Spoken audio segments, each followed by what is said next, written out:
Ilang lamesa na ginagamit ng mga senador sa plenary hall ang napinsala matapos sumiklab ang sunog sa Senate building. Samantalang ang records naman ng Senate Blue Ribbon Committee ay safe ayon kay Senate President Vicente Sotto III. Alamin natin ang iba pang detalye kaugnay niyan mula kay Mean Corvera. Mean.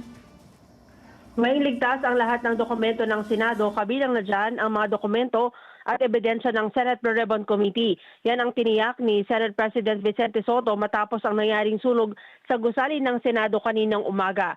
Ayon kay Sotto, batay sa ibinigay na impormasyon sa kanya ng mga opisyal ng Bureau of Fire Protection, nagsimula ang sunog kaninang alas 6:30 ng umaga sa Office of Legislative Technical Affairs Bureau na nasa ikatlong palapag ng gusali.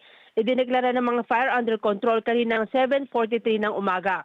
Gayunman, nagkaroon ng leakage ng tubig sa ikalawang palapag sa plenary hall ng Senado. Nagkaroon ng bahagyang damage ang mga lamesa na ginagamit ni Sotto at ni Senators Jinggoy Estrada at Amy Marcos. Hindi pa masabi ni Sotto kung magagamit ang Senado bukas para sa plenary session kung saan nakatakda ang amendment sa panukalang budget. Inaalampaan niya ang sanhi ng sunog. Pero kung magkakaroon ng problema at hindi magagamit ang session hall, sabi ni Sotto, maaari silang magdaos ng session sa PICC complex sa Pasay City. Balik sa iyo, Weng. Okay, maraming salamat, Mean Corvera.